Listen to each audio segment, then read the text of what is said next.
हाँ, तो मेरे प्यारे बच्चों, कैसे हैं आप लोग। उम्मीद करते हैं कि आप लोग खैरियत से होंगे और स्वस्थ होंगे और अपनी पढ़ाई लिखाई में व्यस्त होंगे। प्यारे बच्चों, आज की क्लास काफ़ी इंपॉर्टेंट होने वाली है। मैं आपके लिए लेके आया हूँ मॉडल सेट। आपको पता होगा कि बिहार बोर्ड की ओर से 2025 के लिए मॉडल सेट जारी कर दिया। मैं आपको बता दूं मॉडल पेपर लगाने से आपको क्या फ़ायदा होगी, उनको पहले समझना है। मेरे प्यारे बच्चों, मैं आपको 80 क्वेश्चन आज कराने वाला हूं। इनसे आपको लगभग 40 क्वेश्चन हूबहू सेम ऑप्शन के साथ आपके एग्ज़ाम जो होने वाली है, एनुअल एग्ज़ाम, लास्ट में बोर्ड एग्ज़ाम, वहाँ आपको ये क्वेश्चन देखने को मिलेगा। आपको घबराना नहीं है। बस मैं आपको जो क्वेश्चन का आंसर बताऊंगा उसको अगर आप सिर्फ याद कर लिए, अपने नज़र में, अपने ज़हन में, अपने दिमाग में, अपने माइंड में सेट कर लिए, मैं गारंटी कहता हूं कि आपका काम बन गया। समझ रहे हो मेरे बच्चों। लास्ट में आपको एक सरप्राइज़ गिफ्ट दूंगा, उसको अगर आप ले लिए, गारंटी कहते हैं कि आपका जो एग्ज़ाम है वो सबसे अलग जाएगा। आप अगर अभी भी कुछ नहीं पढ़े हो, बस उस पावर बैंक को आप ले लीजिए, गारंटी कहते हैं कि आपका एग्ज़ाम टॉपर जाएगा, टॉपर। समझ रहे हो। जो अच्छा से मेहनत किया है, साल भर पढ़ा है, आप सिर्फ अभी 2-3 महीना पढ़ोगे, एक लेवल आ जाएगा, यानी आप फर्स्ट डिवीज़न कर सकते हो अगर अभी तक आप कुछ नहीं पढ़ो। चलिए मेरे प्यारे बच्चों, आज हम शुरू करते हैं साइंस का मॉडल सेट। उसके बाद फिर मैं सामाजिक विज्ञान का यानी सोशल साइंस का, उसके बाद उर्दू करेंगे, हिंदी करेंगे, फिर मैथ करेंगे। इसी तरह लगभग 5 सेट और गेस क्वेश्चन आपको इसी यूट्यूब चैनल की मदद से मिलेगा। आपको घबराना नहीं है, चैनल को सब्सक्राइब कर लेना है। विश्वास कीजिए, आप एग्ज़ाम दीजिएगा, उसके बाद फिर इसी चैनल पर आके आप कमेंट कीजिएगा कि हमने जो आपको पढ़ाया वो क्वेश्चन आया या नहीं आया। बस आप विश्वास कीजिए और पढ़िए, टाइम लगाइए। जो टाइम में वीडियो आएगा उसको देख लीजिए, नोट कर लीजिए, और जो आपको चैनल पर एक लिंक मिलेगा उसके माध्यम से जाइएगा, वहाँ आप सारा PDF आपको मिल जाएगा मॉडल सेट का। उसके बाद फिर जो गेस क्वेश्चन मैं आपको दूंगा वो मिल जाएगा, और जो आप परचेस करेंगे पावर बैंक, मिनिमम फ़ी है 149 में आपको ऑल सब्जेक्ट का सब्जेक्टिव, ऑब्जेक्टिव और पावर बैंक मिल जाएगा। ठीक है, चलिए हम शुरू करते हैं मेरे प्यारे बच्चों। आज आपका साइंस का हम कराने वाले हैं। इसके बाद आज शाम तक ही समझिए आपका सोशल साइंस का भी अपलोड हो जाएगा। उसके बाद जो उर्दू है उसका अपलोड हो जाएगा, फिर हिंदी का हो जाएगा। इसी तरह आपको करना। तो मेरे प्यारे बच्चों, आज का फर्स्ट सवाल है, आप देख सकते हैं, किसी प्रकाश स्रोत के सामने एक रुकावट रख देने पर क्या बनता है। मेरे प्यारे बच्चों, जब एक प्रकाश किसी स्रोत से आता है, उसमें अगर आप कुछ रोक देते हैं, रुकावट आ जाती है उस प्रकाश से, उसके बाद क्या बनता है मेरे प्यारे बच्चों, आपको पता होगा कि छाया बन जाता। क्या बन जाता मेरे बच्चों? छाया बन जाता। तो अगला प्रश्न हम लोग देखते हैं, इसका राइट ऑप्शन छाया होगा। अगला हम लोग देखते हैं, प्रश्न नंबर 2 है, समतल दर्पण की फोकस दूरी क्या होती है मेरे बच्चों? शून्य होती है, या 50 सेंटीमीटर होती है, या 100 सेंटीमीटर, या अनंत? आपको पता होगा मेरे बच्चों, ये सारा जो क्वेश्चन है हमारे जो पावर बैंक हमने जो तैयार किया वहीं से सेम क्वेश्चन पूछा गया है। अगर आप उसको ले लिए तो मैं गारंटी कहता हूँ कि आपका एग्ज़ाम साइंस में 80 में 80 मार्क के आओगे। समझ रहे हो मेरे बच्चों। यानी 80 जो क्वेश्चन होता है वो 80 क्वेश्चन में ही आपको 40 जो क्वेश्चन है वही मारना है। यानी 80 क्वेश्चन हमारे पावर बैंक से आपको हूबहू देखने को मिलेगा आपके बोर्ड एग्जाम में। तो अनंत, इसका राइट ऑप्शन क्या होगा मेरे प्यारे बच्चों? अनंत। यानी समतल दर्पण की जो फोकस दूरी होती है वो अनंत होती है। चलिए अगला हम लोग प्रश्न देखते हैं। प्रश्न नंबर 3 है, 1 मीटर फोकस दूरी वाले उत्तल लेंस की क्षमता क्या होती है? मेरे प्यारे बच्चों, आपको पता होगा उत्तल लेंस का 1 मीटर का फोकस दूरी क्या होगी। इसका फार्मूला अगर आपको पता नहीं है तो आपको घबराना नहीं है। मैं आपको जो सजेशन और पावर बैंक दूंगा वहाँ सारा आपको होगा। इसका राइट ऑप्शन 1D होगा। चलिए अगला प्रश्न, सिर्फ आपको जो राइट आंसर है उसी को आपको रट्टा भी मार के चले गए ना मेरे प्यारे बच्चों, यही हूबहू ऑप्शन, यही क्वेश्चन आपको देखने को मिलेगा। अगला क्वेश्चन है, निम्नलिखित में से किस लेंस को अपसारी लेंस कहते हैं? बताइए मेरे बच्चों, किसको अपसारी लेंस कहते हैं? तो ऑप्शन आपका बी होगा, उत्तल लेंस। अपसारी लेंस किसके कहते हैं? अवतल लेंस को। और अभिसारी लेंस उत्तल लेंस को कहते हैं। चलिए अगला हम लोग प्रश्न देखते हैं, प्रकाश की चाल विभिन्न माध्यमों में भिन्न भिन्न होती है। क्या कह रहा है? प्रश्न कह रहा है कि प्रकाश की चाल भिन्न माध्यमों में होता है, क्या होता है? भिन्न भिन्न होती है, या समान होती है, या ये भी दोनों? मेरे प्यारे बच्चों, आपको पता होगा कि जब निर्वात में हम प्रकाश होती है उसकी चाल अलग होती है, कांच में अलग होती है, आपको पता होगा। उसके बाद जल में अलग होती है, सबका अलग अलग आपको पता होगा। 3 × 10⁸ मीटर पर सेकेंड है। उसके बाद 2 × 10⁸ मीटर पर सेकेंड, इस तरह का है। यानी सब में आपको पता है कि प्रकाश की चाल अलग अलग होती है। यानी ऑप्शन नंबर 1 भिन्न भिन्न होती है। चलिए अगला प्रश्न हम लोग देखते हैं। प्रश्न नंबर 6 है आपका, किसी लेंस द्वारा उत्पन्न आवर्धन का SI मात्रक क्या होता है? आपको पता होगा मेरे प्यारे बच्चों, हमने आपको पढ़ाया है कि आवर्धन का जो कोई भी SI मात्रक नहीं होता, वो मात्रकहीन होता। आवर्धन जो होता है किसी माध्यम में एक तुलना होता है कि आप प्रकाश निर्वात में प्रकाश की चाल किस माध्यम में किसका आवर्तन क्या होगा, ठीक है, आवर्धन क्या होगा। चलिए अगला प्रश्न हम लोग देखते हैं। प्रश्न नंबर, आवर्धन का कोई स्थायी मात्रक नहीं होता, मात्रकहीन होता। अगला है, निम्नलिखित में से किसका अपवर्तनांक सबसे अधिक होता। कांच का क्या होता, बर्फ का क्या होता, वायु का क्या होता, हीरा का क्या होता। सभी लोग कमेंट में ज़रूर बताएंगे कि अपवर्तनांक क्या होता है। आपको पता होगा कि सबसे ज़्यादा जो अपवर्तनांक होता है हीरा का होता है, 2.42 होता है। आपको पता है ना, हमने बता दिया हीरा का। बाकी सारा जो 3 बचा है उसका आप लोग कमेंट में ज़रूर बताइएगा।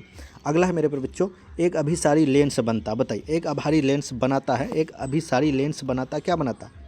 अभिसारी लेंस किसे कहते हैं, उत्तल लेंस को अभिसारी लेंस कहते हैं। सदैव वास्तविक प्रतिबिंब बनाता है, प्रतिबिंब का मतलब होता है चित्र मेरे बच्चों। सदैव अभिसारी प्रतिबिंब बनाता है, या कभी अभिसाती तो कभी वास्तविक। जो अभिसारी लेंस होता है यानी उत्तल लेंस होता है वो उल्टा सीधा वास्तविक काल्पनिक बड़ा छोटा सब बनाता है, यानी ऑप्शन नंबर सी आपका होगा। चलिए अगला प्रश्न हम लोग देखते हैं मेरे बच्चों। आकाश का रंग नीला होता है किसका परिघटना का परिणाम, या अपवर्तन का है, परावर्तन का है, परिकिरण का है। ऑप्शन नंबर आपका बी होगा मेरे बच्चों, परिकिरण। अगला प्रश्न हम लोग देखते हैं। प्रश्न नंबर 10 है, प्रकाश का प्राथमिक वर्ण।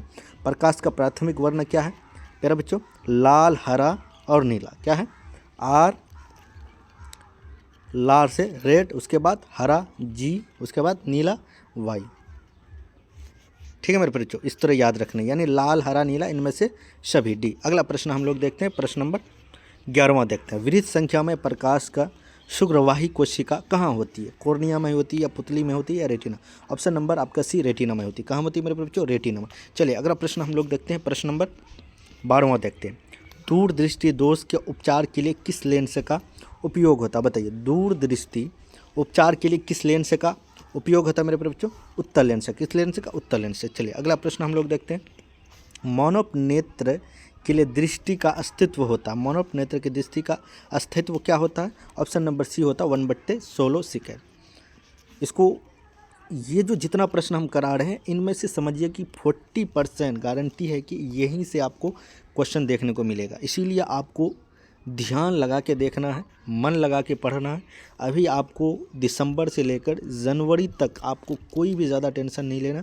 बस मैं आपको जो करा रहा हूँ उन्हीं को अगर आप गारंटी से कर लिए, और मैं आपको जो दूंगा नोट, आप उससे अगर आप प्रैक्टिस कर लिए, गारंटी कहते हैं कि आप एग्ज़ाम में अच्छे नंबर लाओगे।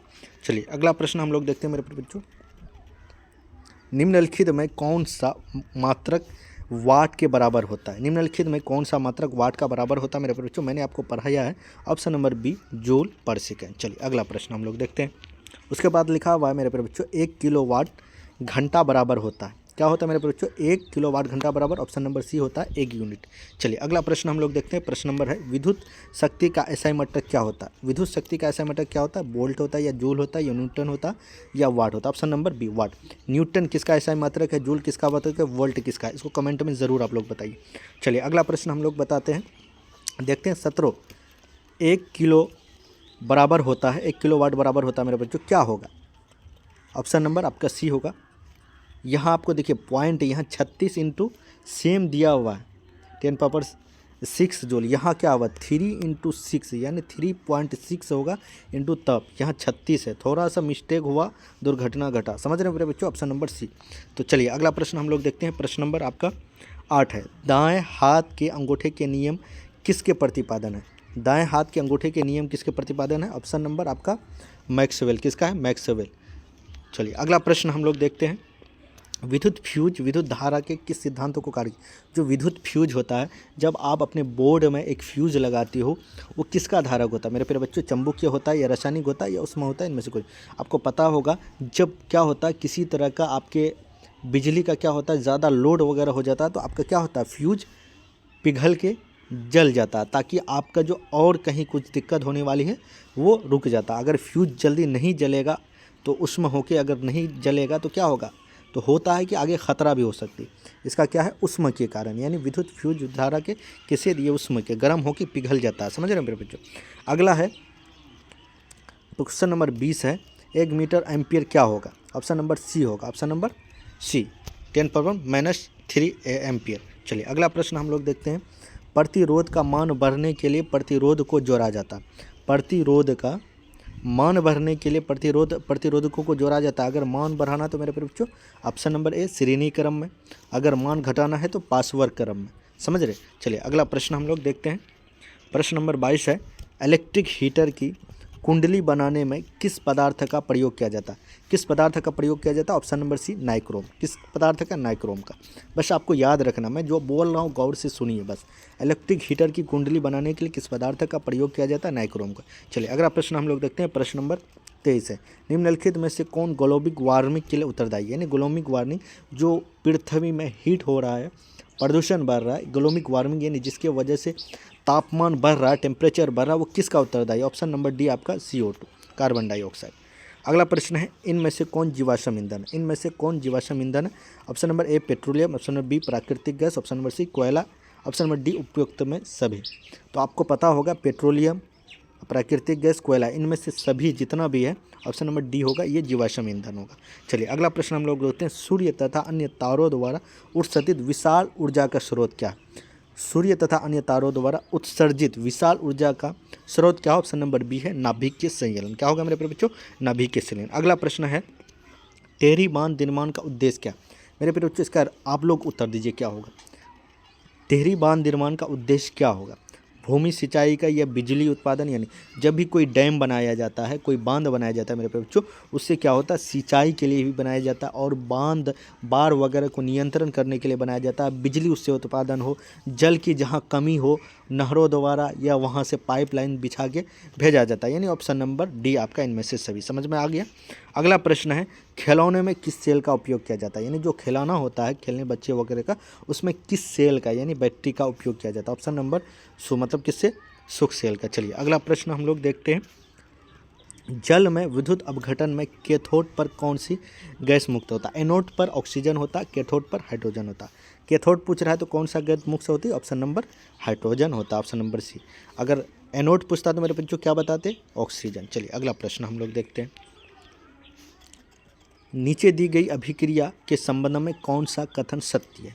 देखिए मेरे बच्चों इसमें पूछ रहा है कथन कौन सा सत्य है, ये आपका अभिक्रिया रासायनिक सूत्र। तो यहाँ आपका कौन सा, ये क्या बता रहा है? यानी कौन है, उपचयन है या अपचयन है या अपचयन है? यहाँ कार्बन का क्या हो रहा है? अपचयन। आपने पढ़ा होगा अपचयन क्या होता है, उपचयन क्या होता है। अगर नहीं पढ़े हैं तो आप जो पावर बैंक नोट लीजिएगा वो आप ले सकते हैं। उसके लिए मैं आपको बता दूँ पावर बैंक आप कैसे लीजिएगा मेरे बच्चों। आपको कुछ नहीं करना, ये जो नंबर है आप इस नंबर को नोट कीजिए, 6207868321। इस पर आपको व्हाट्सअप मैसेज करना है।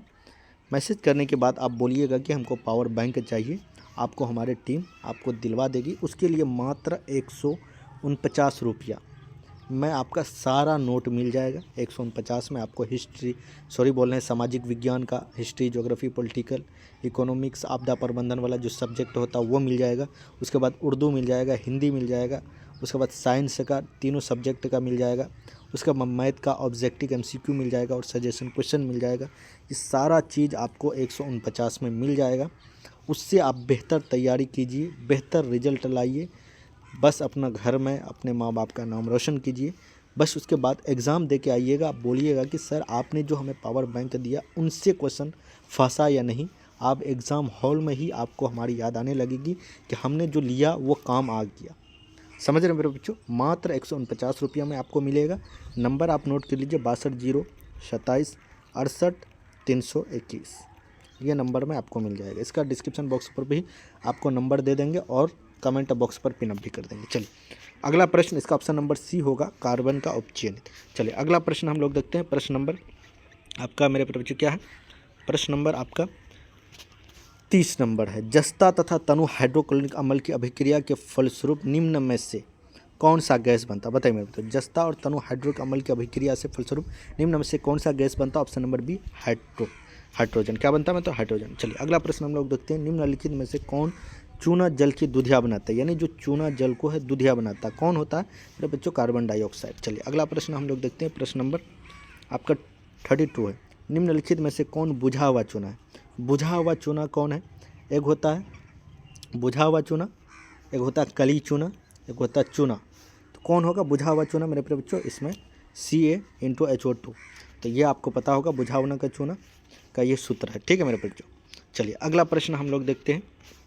ऑप्शन नंबर है क्वेश्चन नंबर 33 है, दंत मंजन में प्रयोग होता है। यानी दंत आप जो मंजन करते हो उसमें क्या होता है मेरे प्रिय? आपको पता होगा कि वो क्षारीय होता है, अम्ल ये नहीं होता। एसिड होगा तो क्या होगा? आपका मुंह का पूरा जो दांत वगैरह है वो क्या हो जाएगा, पूरा लाल हो जाएगा, उसमें जख्म होने लगेगा।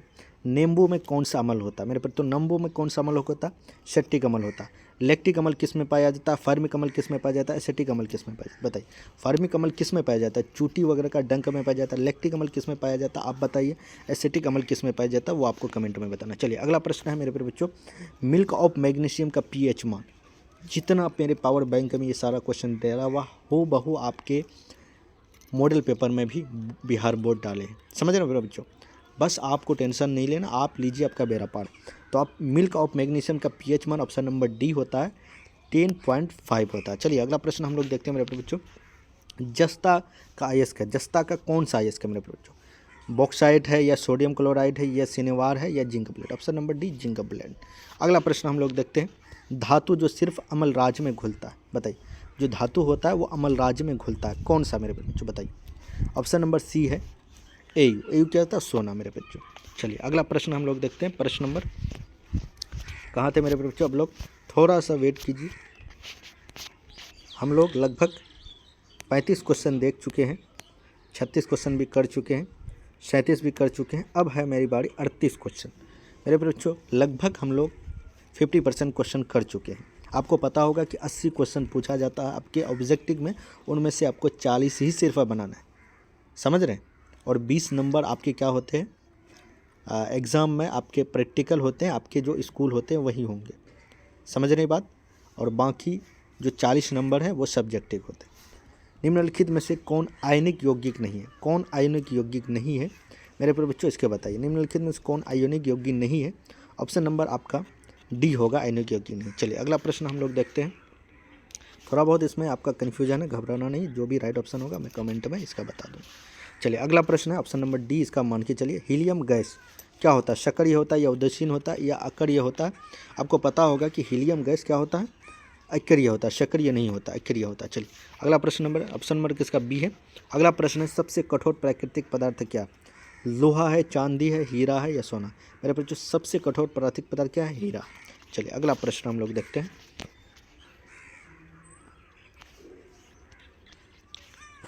अगला प्रश्न, हाँ तो मेरे बच्चों हम लोग कहाँ थे, सबसे कठोर प्राकृतिक पदार्थ कौन है, आपको पता होगा, हीरा। अगला प्रश्न हम लोग देखते हैं 41 बेंजीन का सूत्र क्या है, बेंजीन का सूत्र क्या है मेरे बच्चों, ऑप्शन नंबर डी है C6H6। चलिए अगला प्रश्न हम लोग देखते हैं, हाइड्रोजन को दो परमाणुओं के बीच कौन सा अनुबंधन, आपको पता होगा हाइड्रोजन का अगर दो आपका अणु होगा, परमाणु होगा, उसका क्या एक बंधन होगा। चलिए अगला प्रश्न होते हैं, अगर ऑक्सीजन के साथ होगा द्विबंधन, अगर नाइट्रोजन के साथ होगा त्रिबंधन होता है। चलिए अगला प्रश्न है हम लोग का, सॉरी, तो मेरे बच्चों अगला है, चूना जल का रासायनिक नाम क्या है, चूना जल का रासायनिक नाम क्या है मेरे बच्चों, ऑप्शन नंबर बी है कैल्शियम हाइड्रोक्साइड। बुझा हुआ सोना का आपको पता होगा, कली चूना का क्या होता है, CaO। उसके बाद बुझा चूना का क्या होता है मेरे बच्चों, CaHO ऐसे करके O2, ठीक है। चलिए अगला प्रश्न हम लोग देखते हैं, चीनी का रासायनिक सूत्र क्या होगा, चीनी का रासायनिक सूत्र ऑप्शन नंबर आपका सी होगा, C12H22, ऑक्सीजन 11। उसके बाद क्या है, अगर आपका ग्लूकोज का पूछ ले तो ये ग्लूकोज का सूत्र है। चलिए अगला प्रश्न, निम्नलिखित में से कौन कार्बनिक यौगिक सबसे अभिक्रियाशील है, सबसे अभिक्रियाशील कौन है, ऑप्शन नंबर डी है C2H4। अगला प्रश्न हम लोग देखते हैं मेरे बच्चों, मेंडलीफ ने अपने आवर्त सारणी को तैयार करने के लिए कौन सा मापदंड, आपको पता होगा कि मेंडलीफ कौन सा, आप जो आवर्त सारणी जो बनाया था वो किसके अनुसार बनाया था, ऑप्शन नंबर बी है परमाणु द्रव्यमान के अनुसार।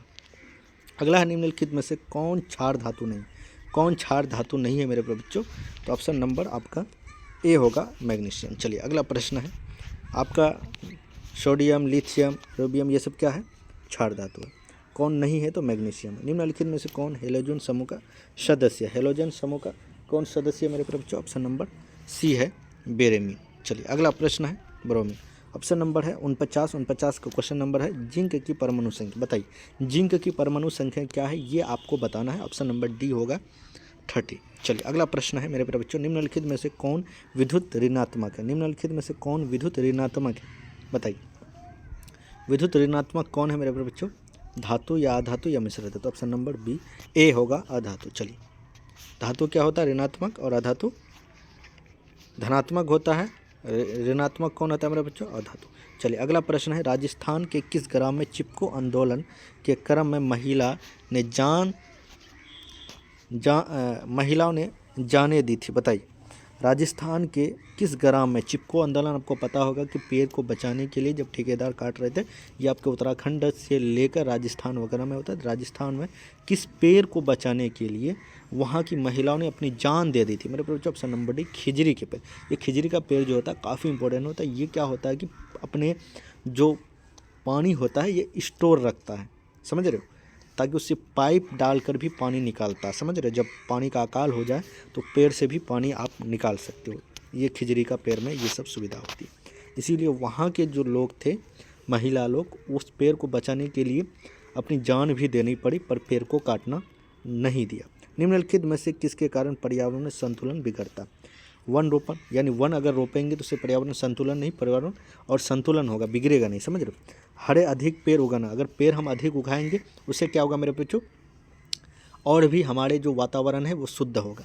जैव विविधता, जैव विविधता के कारण कोई दिक्कत नहीं है, जिस तरह है जैव विविधता में कोई दिक्कत नहीं, प्राकृतिक में अलग अलग तरीका का हर चीज़ है, उससे कोई दिक्कत नहीं। बढ़ती मानव जनसंख्या, बढ़ती मानव जनसंख्या के कारण हम लोग पेड़ का विनाश कर रहे हैं और जीव जंतु के भी हम लोग विनाश कर रहे हैं, जिसकी वजह से क्या होता है, पर्यावरण में संतुलन बिगाड़ हो रही है। जैसे आप देख सकते हो मौसम बिगड़ रहा है, कभी बारिश हो रही है, बारिश के मौसम में कभी ठंडा हो रहा है, ये सब क्या है, असंतुलन ही है। पर्यावरण में प्रदूषक को बचाने में सबसे अच्छा तरीका क्या? जो पर्यावरण प्रदूषण बचाने के लिए क्या होता है, वस्तु का पुनर्चारण कर सकते हैं, वस्तु का पुनर्उपयोग कर सकते हैं, वस्तु के उपयोग में कमी कर सकते हैं, इनमें से सभी। तो क्या होगा मेरे बच्चों, इनमें से सभी हम क्या करेंगे, जो प्रदूषण वाले पदार्थ होंगे उसमें क्या कमी भी कर सकते हैं और रिसाइकलिंग कर सकते हैं। जो वस्तु है उनको रिसाइकलिंग कर सकते हैं, फिर से उनको यूज़ कर सकते हैं, यही सब कर सकते हैं। आपको पता होगा ट्रिपल आर होता है, तो इनमें से सभी होगा। चलिए अगला प्रश्न हम लोग देखते हैं, सौर सेल में किसका उपयोग किया जाता है? सौर सेल जो होता है, सोलर प्लेट जो होता है, उसमें किसका उपयोग किया जाता है? ऑप्शन नंबर सी, सिलिकॉन का। चलिए अगला प्रश्न हम लोग देखते हैं। अगला प्रश्न, निम्नलिखित में कौन मुख्यतः बायोगैस है? बायोगैस कौन है? Methane, CH4। चलिए ऑप्शन नंबर बी, CH4। अगला प्रश्न है, मनुष्य के दांत की सबसे ऊपरी परत को क्या कहते हैं? मनुष्य की दांत की सबसे ऊपरी परत को क्या कहते हैं? इनामेल कहते हैं। क्या मतलब बच्चों? इनामेल। चलिए अगला प्रश्न हम लोग देखते हैं। प्रश्न नंबर है हम लोग का, तो इसका ऑप्शन नंबर क्या होगा? Option number C. चलिए अगला प्रश्न हम लोग देखते हैं, जठर ग्रंथि में पाई जाती, जठर ग्रंथि में क्या पाई जाती है मेरे बच्चों? यकृत में या आँख में जठर ग्रंथि पाई जाती है? कहाँ पाई जाती है? अमाशय में या अग्नाशय में? ऑप्शन नंबर सी, अमाशय। चलिए अगला प्रश्न हम लोग देखते हैं मेरे बच्चों, ऑप्शन नंबर इसका होगा सी। अगला है, निम्नलिखित में से कौन वसा के पाचन में सहायक होते हैं? बताइए कौन होते हैं वसा के सहायक में? लाइफ चेन होते हैं या मल्टी चेन होते हैं या टाइलेन होते हैं या लेग चेन होते हैं? ऑप्शन नंबर ए, लाइफ चेन। चलिए अगला प्रश्न हम लोग देखते हैं मेरे बच्चों, पित्त रस का रंग होता है, जो पित्त होता है आपने देखा होगा, पित्त का रस क्या होता है मेरे बच्चों? जो लीवर में होता है सटा हुआ, वो हरा रंग का होता है। चलिए अगला प्रश्न हम लोग देखते हैं, पौधों में श्वसन होता है, जो पौधा होता है वो सांस कैसे लेते हैं? तना से भी लेते हैं, पत्तियों से लेते हैं, जड़ से नहीं, इनमें से सभी है। चलिए अगला प्रश्न हम लोग देखते हैं, हरे पौधे रात्रि में किस गैस का निष्कासन करते हैं? जो पौधे होते हैं हरे मेरे प्रिय बच्चों, वो किस गैस का निष्कासन करते हैं? आपको पता होगा, आज तक आपने सुना होगा कि ऑक्सीजन पेड़ छोड़ता है, कार्बन डाइऑक्साइड लेता है। अगर रात के समय हो जाए तो रात में ये क्या करते हैं मेरे प्रिय बच्चों, जिस तरह हम लोग रात में कार्बन डाइऑक्साइड हम भी छोड़ते हैं, ऑक्सीजन लेते हैं, उसी तरह पेड़ भी रात्रि के समय क्या करते हैं, कार्बन डाइऑक्साइड छोड़ते हैं और लेते हैं ऑक्सीजन। इसीलिए पेड़ के नीचे नहीं सोना चाहिए, ठीक है, दिक्कत हो जाती है, बहुत सी परेशानी भी आ सकती हो। कुछ ऐसे पौधे हैं जो रात्रि के समय भी ऑक्सीजन छोड़ते हैं, वो कौन है? जैसे आपका पीपल का पत्ता हुआ, नीम का पीपल का पेड़ हुआ, नीम का पेड़ हुआ, ये सब जो बरगद वगैरह का पेड़ है, ये सब क्या होता है कि रात्रि के समय भी ऑक्सीजन छोड़ता है। यानी अपवाद है, एक दो पेड़ है जो रात्रि के समय भी ऑक्सीजन छोड़ता है, बाकी जितना भी पेड़ है मेरे बच्चों वो क्या होता है, रात्रि के समय वो भी ऑक्सीजन लेता है, कार्बन डाइऑक्साइड छोड़ता है। ऑप्शन नंबर ए आपका कार्बन डाइऑक्साइड। चलिए अगला प्रश्न हम लोग देखते हैं। अगला प्रश्न होगा मेरे प्रिय बच्चों, किण्वन के फलस्वरूप कितने ATP का निर्माण होता है? यानी अवायवीय श्वसन में जो होता है किण्वन प्रक्रिया होती है, उसमें कितने ATP का निर्माण होता है? ऑप्शन नंबर, वायु श्वसन में कितना होता है मेरे तो 38। अगर अवायवीय किण्वन हो गया तो option number B, option number A होगा 2 ATP ऊर्जा। वायु श्वसन में 38 ATP ऊर्जा होता है। अगला प्रश्न है, सामान्य डायस्टोलिक रक्तदाब क्या होता है? यानी सामान्य डायस्टोलिक रक्तदाब क्या होता है मेरे बच्चों? ऑप्शन नंबर ए होगा। चलिए अगला प्रश्न है, पौधे में वाष्प उत्सर्जन यानी वाष्प उत्सर्जन किस में होता है? जो पाथवे का वाष्प उत्सर्जन होगा किस में होगा? ऑप्शन नंबर बी, पत्ती में। अगर आपको यकीन नहीं होता मेरे बच्चों, क्या करोगे, पत्ता जो होता है उसमें आपको वाइट पन्नी होता है, वो बांध देना है। कुछ देर के बाद उसको आधा घंटा के बाद देखना, उसमें आपको भाप बन के पानी पानी नज़र आएगा, यानी पत्ते के पौधे से वाष्प उत्सर्जन है। अगला है अस्थि क्या है मेरे बच्चों? अस्थि क्या है, यानी व्हाट इज बोन? पदार्थ है या कोशिका है, या इनमें से कोई नहीं, उत्तक। जो अस्थि है, बोन है, क्या है मेरे बच्चों? उत्तक है। चलिए अगला प्रश्न है, पादप में अस्पष्ट संचित क्या होता है? छाल में होता है, यानी पादप में अपशिष्ट संचित कहाँ होते हैं मेरे बच्चों? छाल में होते हैं या पत्तियों में होते हैं, कोशिका रिक्तों में, इनमें से सभी। किस में होते हैं? इनमें से सभी होते हैं। अगला प्रश्न है, वृक्क की संरचनात्मक क्रियात्मक इकाई को कहते हैं? हमने लिखाया भी और पढ़ाया भी मेरे बच्चों। वृक्क की संरचनात्मक और क्रियात्मक इकाई को क्या कहते हैं? ऑप्शन नंबर सी, नेफ्रॉन कहते हैं। चलिए अगला प्रश्न हम लोग देखते हैं, पौधों के उत्सर्जी पदार्थों को कहते हैं? क्या बताएं? पौधों को उत्सर्जी पदार्थों को क्या कहते हैं? टैनिन कहते हैं, रेजिन कहते हैं, गोंद, इनमें से सभी। चलिए अगला प्रश्न हम लोग देखते हैं, स्मरण शक्ति का मुख्य, यानी याद करने की शक्ति का मुख्य केंद्र क्या है? ऑप्शन नंबर डी है, सेरिब्रम। क्या है मेरे बच्चों? सेरिब्रम। चलिए अगला प्रश्न हम लोग देखते हैं, जड़ को अधोगामी वृद्धि कहलाता है, यानी जड़ जब नीचे जाता है तो उसको क्या कहते हैं? अधोगामी गुरुत्व आकर्षण कहते हैं। क्या कहते हैं? गुरुत्व उत्तरण कहते हैं। चलो ऑप्शन नंबर डी। अगला प्रश्न है मेरे बच्चों, एस्ट्रोजोन स्रावित होता है, एक होता है एट्रोजोन, एक होता है एस्ट्रोजोन। तो एस्ट्रोजोन किस में होता है मेरे बच्चों? अंडाशय द्वारा। ठीक है, एस्ट्रोजोन स्रावित होता है किस में होता है? ये महिला में होता है, अंडाशय द्वारा में। कहाँ होता है? अंडाशय में। तो अगला प्रश्न हम लोग देखते हैं, स्वपरागण निम्न में से किस पौधों में होते हैं? स्वपरागण निम्न में से किस? उभयलिंगी में होते हैं। किसमें? उभयलिंगी में। Option number B. चलिए अगला प्रश्न हम लोग देखते हैं, गर्भाशय के किस भाग में भ्रूण विकसित होता है? जो गर्भाशय है उसके किस भाग में? योनि में। किसमें? योनि में। चलिए अगला प्रश्न हम लोग देखते हैं मेरे बच्चों, निम्नलिखित में से कौन सा भाग केवल पुरुष जंगांग में, यानी पुरुष में पाया जाता है? कौन सा भाग? देखो मेरे बच्चों, लीबिया मैरो किस में पाया जाता है? महिला में पाया जाता है। परिपक्व पुटक किस में पाया जाता है? महिला में पाया जाता है। फिलोपियन नालिका किस में पाया जाता है? महिला में पाया जाता है। ऑप्शन नंबर डी है, शुक्रवाहिका किस में पाया जाता है? ये पुरुष के जनन अंग है। ठीक है, अनुवंशिक का पिता किसे कहा जाता है? ये बच्चा को याद होना चाहिए। ऑप्शन नंबर बी है, ग्रेकर जॉन मेंडल। अगला प्रश्न है मेरे बच्चों, मेंडल ने किस देश के ईसाई का एक मठ के पादरी थे? मेंडल किस देश के ईसाई के एक मठ का पादरी थे? Option number B, Australia. चलिए अगला प्रश्न हम लोग देखते हैं, बहुत कम प्रश्न बचा है, देख लेते हैं। इनमें से कौन सा वर्गीकरण के सबसे ऊपरी पायदान में आते हैं? वर्गीकरण के सबसे ऊपरी पद, ऑप्शन नंबर डी, जगत के। चलिए अगला प्रश्न हम लोग देखते हैं मेरे बच्चों, तो काफ़ी इंपॉर्टेंट होने वाली है। सूक्ष्म उपभोक्ता का उदाहरण है, सूक्ष्म उपभोक्ता का उदाहरण जीवाणु और कवक। ऑप्शन नंबर आपका है डी, ए बी दोनों। क्या होगा मेरे बच्चों? ए बी दोनों है। चलिए अगला प्रश्न है, मांसाहारी जीवों को क्या कहते हैं? मांसाहारी जो जीव होता है उनको क्या कहा जाता है मेरे प्यारे बच्चों? जो मांसाहारी होता है, जो पौधा होता है मेरे बच्चों, क्या हो गया? वो उत्पादक हो गया।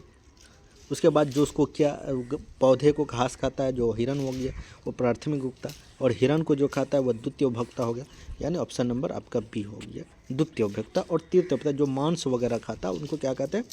द्वितीय से लेकर तृतीय उपभोक्ता भी कहते हैं, यानी द्वितीय उपभोक्ता हो, तृतीय उपभोक्ता या द्वितीय उपभोक्ता दोनों कह सकते हैं। अगला है, खाद्य श्रृंखला के प्रत्येक पोषी स्तर पर कुल ऊर्जा का कितना प्रतिशत अगले पोषी पर संग्रहित? जब भी कोई पौधा अगर हिरन घास को खाता है तो घास से कितना उसको ऊर्जा मिला, उसके बाद अगर हिरन को कोई और मांसाहारी शेर वगैरह खा लिया तो उनको कितना होगा मेरे बच्चों? ऑप्शन नंबर सी, 10% ऊर्जा स्थानांतरण हो जाएगा। तो यहाँ तक आपका लास्ट क्वेश्चन था, उसके बाद शॉर्ट टाइप क्वेश्चन है, आप देख सकते हैं कौन सा क्वेश्चन है, बहुत इंपॉर्टेंट क्वेश्चन आप देख सकते हैं। हीरे में पूर्ण आंतरिक परिवर्तन होने का क्या कारण है? ये सारा आपके क्वेश्चन पूछे गए हैं सब्जेक्टिव में।